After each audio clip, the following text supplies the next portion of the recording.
Hi and welcome to a new video, and for the first time ever I'm gonna do a video in English, and this is because my English friends have asked me to do this and it's a bit scary. Be nice, please be nice. English is, as you know, my second language and not my mother tongue, and I'm in Australia right now where I'm studying English and all of that stuff, so I've gotten a lot of English friends that really wanted me to do a video in English.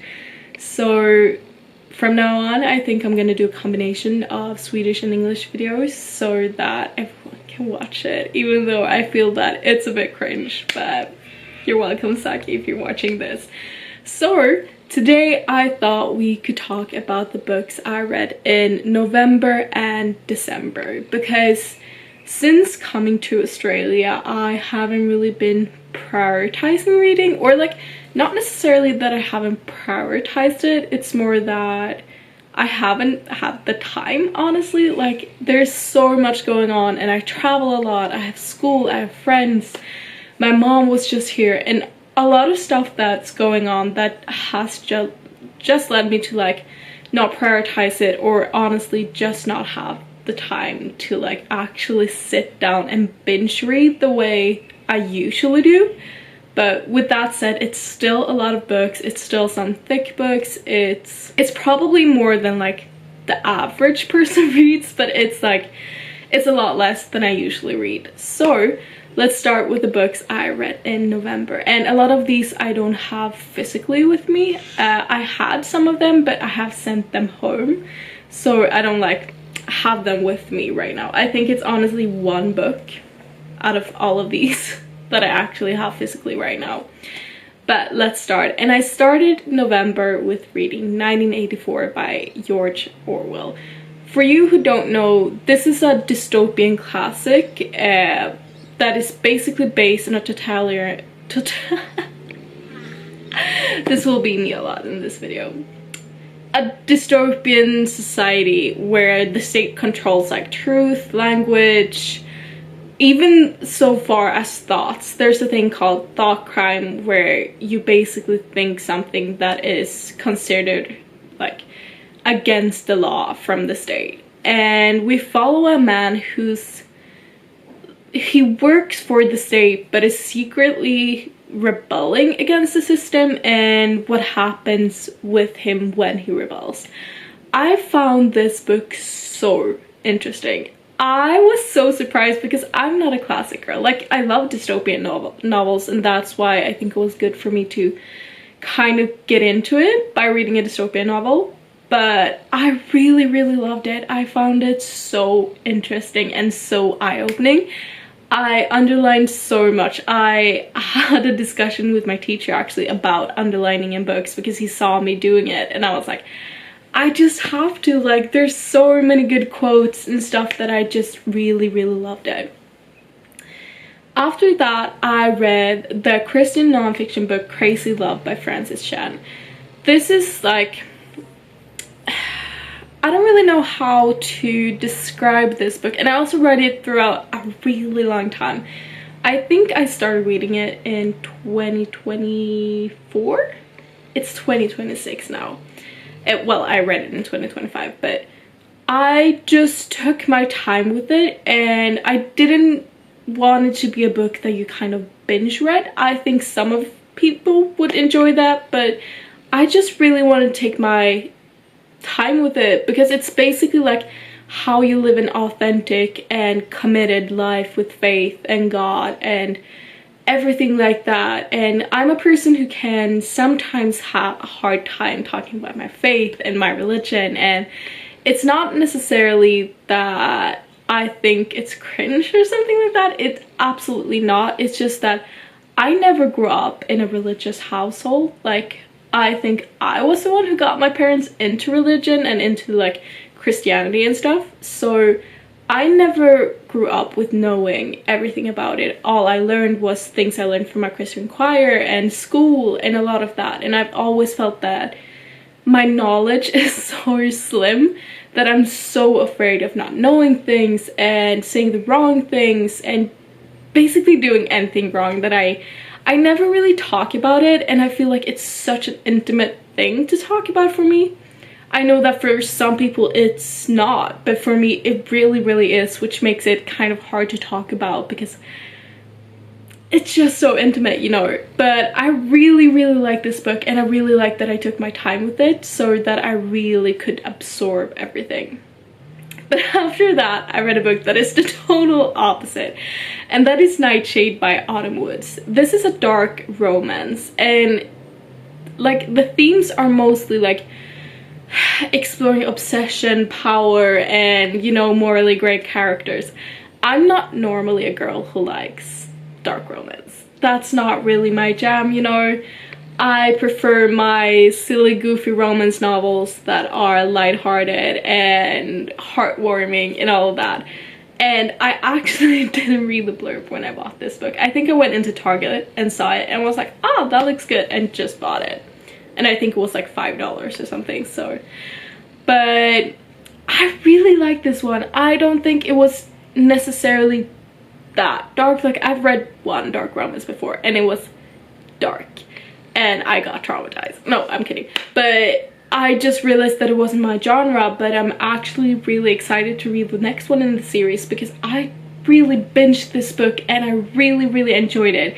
It was like, yes, it was dark. It was very much dark academia vibes. It's in this dark academia school and they live on the premises and a lot of things happen and it's enemies to lovers, you know, that kind of vibe. And I absorbed everything. I really loved it. It's so funny talking about these books because every single one is the total opposite, because the next book I read is Brave New World by, oh, I'm gonna butcher this name, I'm sorry, Aldous Huxley. And this is yet another dystopian classic because when I read the first one, 1994, my teacher recommended me Brave New World. And in the beginning of this book, I was like, what is this? Like, genuinely, what is this? It was so much information, so much scientific things, and so many weird things. Like, it's basically a book where people are genetically engineered. Yeah.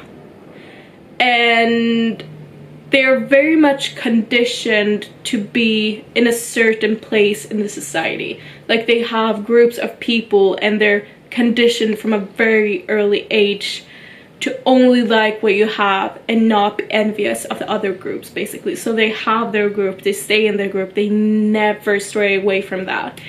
And it was so interesting. It's basically like an utopia. Well, it's a dystopia, like covered as an utopia. Basically, everyone thinks they live in the utopic society, but it's actually kind of dystopia because they're like conditioned for feeling this kind of happiness, never questioning freedom and individuality and control. And then they meet one person that haven't been conditioned this way, that haven't grown up in that kind of society, and everything starts like being questioned and everyone finds it so interesting. And like, you can say a lot about this book and it's racist, absolutely, 100%. I won't like hide that fact, and it's very clear what author thinks of certain groups of people. So it's not necessarily like a very politically correct book, but I found it very interesting to read in terms of like the dystopian thingies. And then I finally read the last book in the Dark Artifices series, which is Queen of Air and Darkness. I don't really know how much I can say about this because it's honestly like book 19 or 20 or something in the entirety of the Shadowhunters series.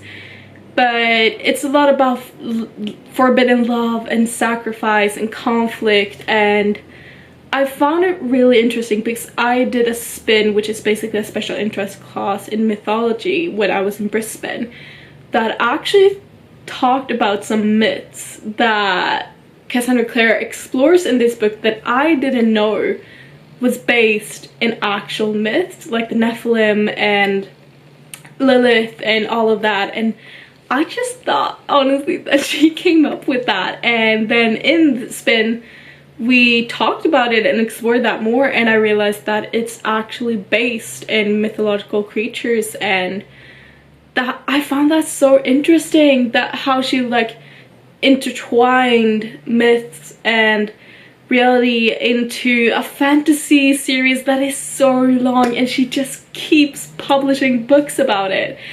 Yeah, but I feel like I read this throughout a long time. Like, I started reading that book before going to Australia, and I finished it in November.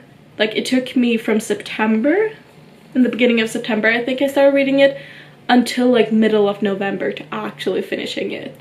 And I think that just lowered my rating a bit because I forgot some stuff and like kind of lost interest because I was doing so much other stuff, and in the end I just felt like I wanted to read it because I wanted it to be done, and not necessarily because I actually was enjoying it.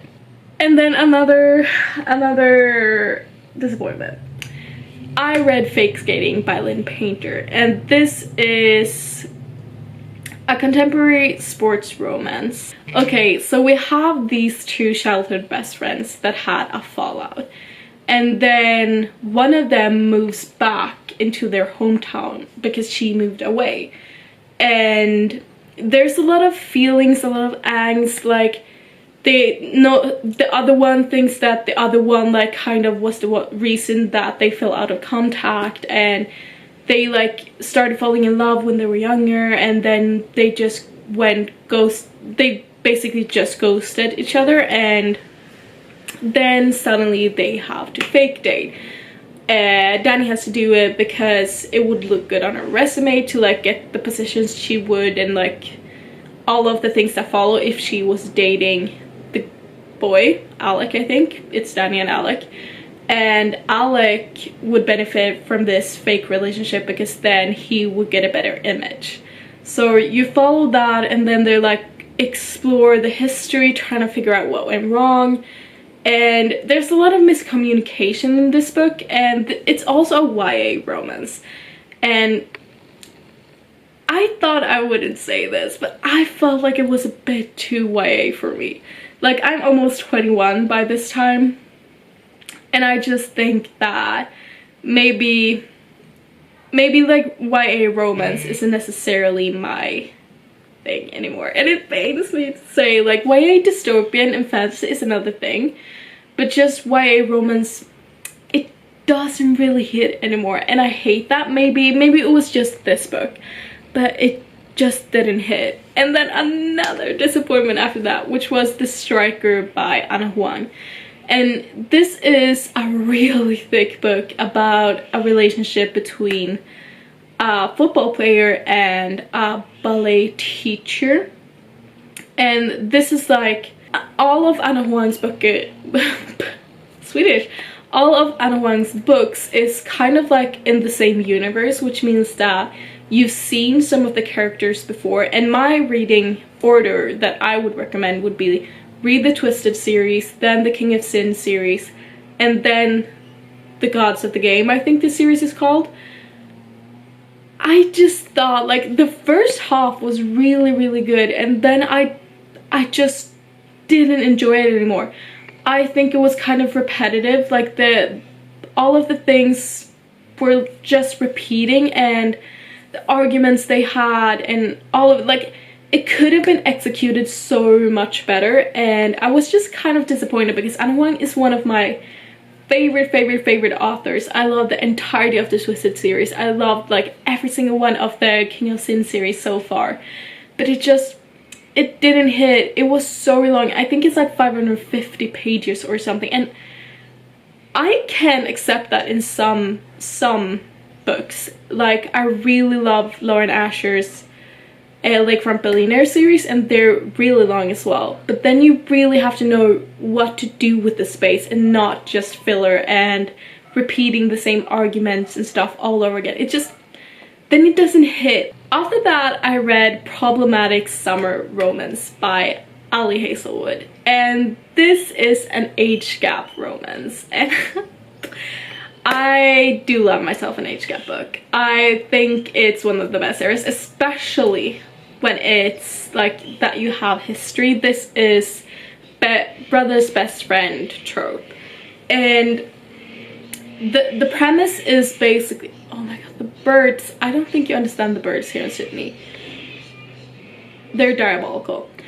But the premise is that when the main female character, I honestly don't remember her name. I'm terrible at names in books, truly. But basically we have Maya that is studying abroad when she was younger, and she has a situation that she wants to talk with her brother about, but she can't reach her brother, so then she reaches Connor, and they develop a very close friendship, and then they have a fallout.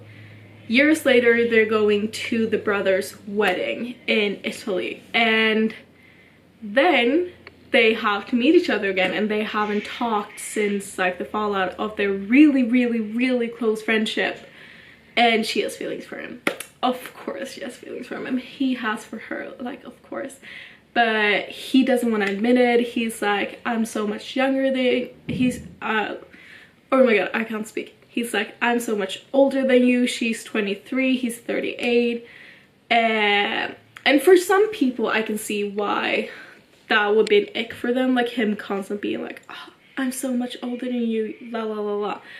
I didn't necessarily find, I think he had some valid points from time to time, so I get it, but I also get why some people will find it annoying or like an ick that he kept like bringing it up, because like it's not that much, I guess.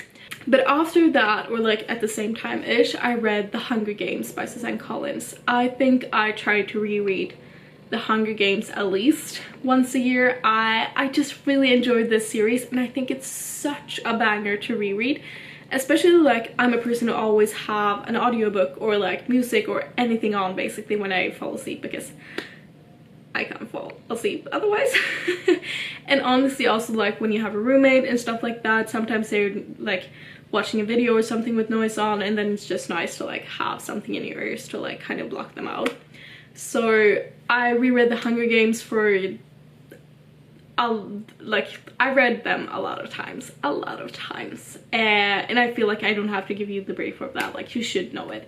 If you don't, watch the movie at least give me that. Like, oh, The Hunger Games is my Roman Empire. I don't think you understand like the person I will become when I see the movie in November. It's just Sunrise and the Reaping, for those who don't know. When that book released in March last year, I want to say, I could not read another book for like 3 weeks. My brain wanted to reread. That was a crazy time for me when that released, because I've always been a person who's like, Haymitch has always been one of my favorite characters. I found him so interesting and so dynamic, and like I always wanted to know his backstory, and like they talk about it in, I think it's Catching Fire, and it's just such an, because it's a quarter quell as well. I'm going on a tangent, but just please read or watch the movies at least, because they're such bangers. They really are. And then we come to the book that I actually have physically, and this is my first philosophy book ever, and this is Letter from a Stoic. I got recommended this book as well, and I loved it. Honestly, I really enjoyed it. I was a bit hesitant when I first started reading it, because I'm like, philosophy, I feel like a performative male, which I kind of still do, but yeah. I just found it so interesting, and there's one part especially that talks about people in groups, and a lot of that is, it's just, I don't even know how to describe this book, but it's like a collection of philosophical letters that gives advice about life, about self-control, morality, and peace, and everything, like through, like, obviously Stoicism. And Stoicism is basically that you can't change everything, like not everything in your life you can control or change, but you can control and change how you react to it, basically, is my outtake from it. And I just, it was so good. And yeah, here it is. Especially letter 7, that talks about people in groups and how they affect you as a person. And I'm not gonna read everything, it's just the entire letter is such a banger, but I'll read some of it. When a mind is impressionable and has none too firm of a hold on what is right, it must be rescued from the crowd. It is easy for it to go over the majority. Such is the measure of the inability of any of us, even as we perfect our personality's adjustment to withstand the onset of vices when they come with such a mighty following. A single example of extravagance or greed does a lot of harm. You must inevitably either hate or imitate the world, but the right thing is to shun both courses. You should neither become like the bad because they are many, nor be the enemy of the many because they're unlike you. Associate with people who are likely to improve you, and welcome those whom you are incapable of improving.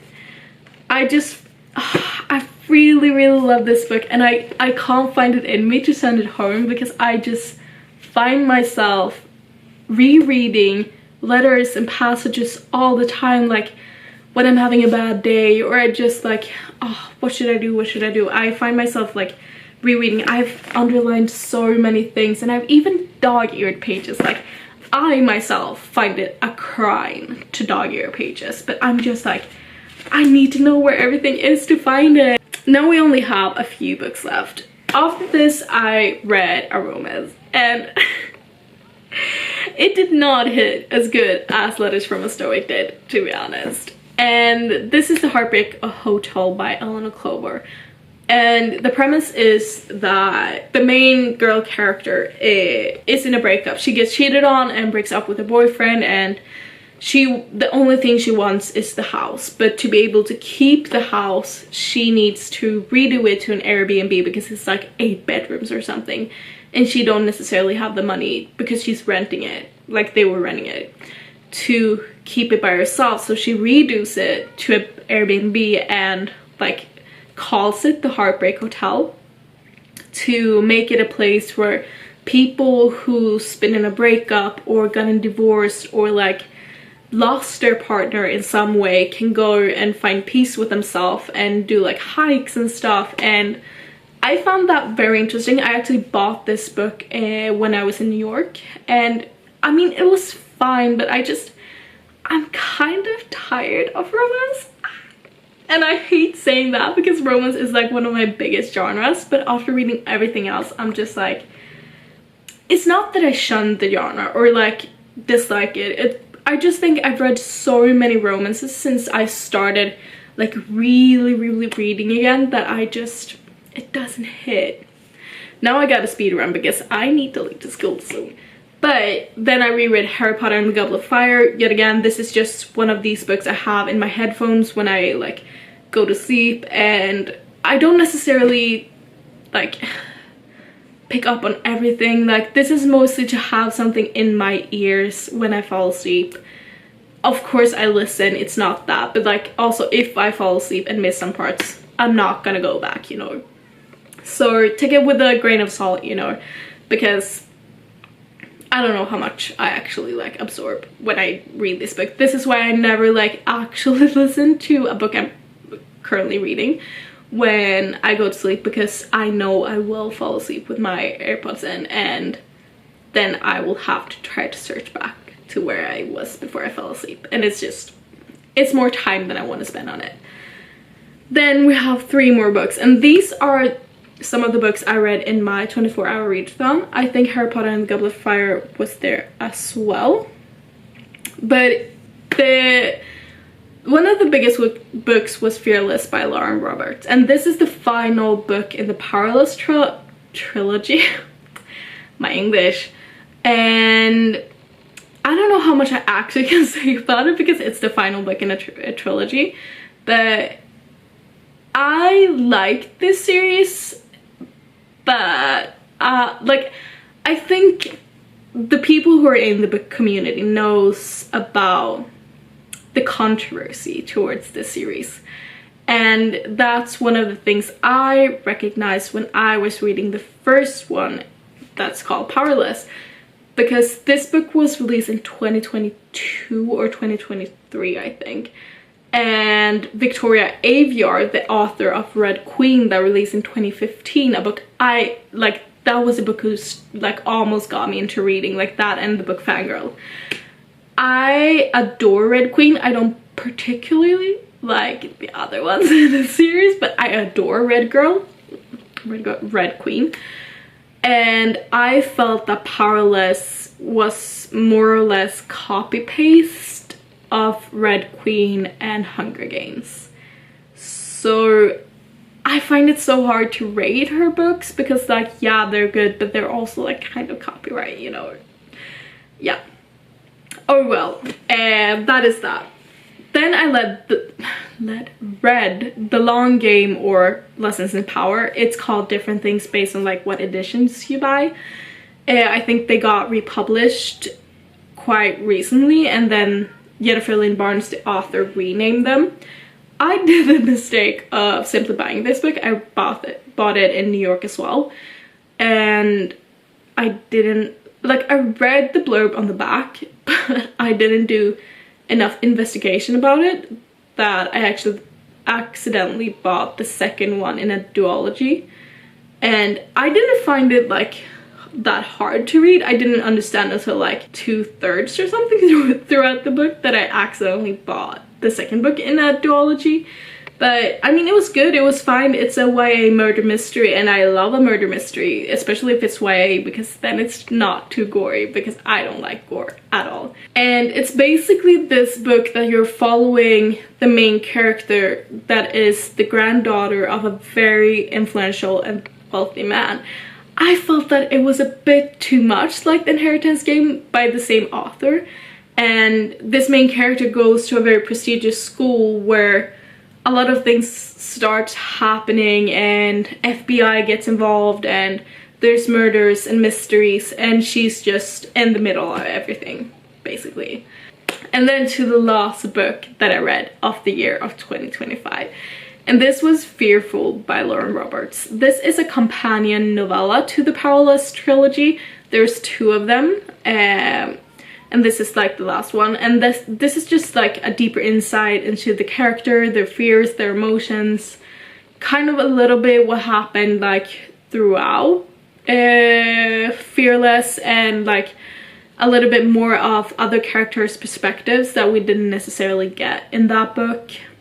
I mean, it's fine, it's a novella, again with the controversy around Lauren Roberts. I wanted to have read it all, you know. If I've started a series, I'm gonna finish it eventually. So yeah, that is all the books I read in November and December in 2025, and I hope that 2026 is a good reading year.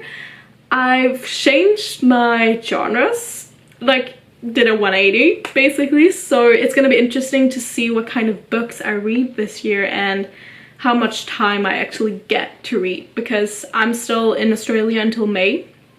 I think I'm coming home in like late May-ish. So we'll see what happens and what I do. But thank you all so much for watching this video. Don't forget to subscribe and leave a like, and we'll see you in the next video. Bye!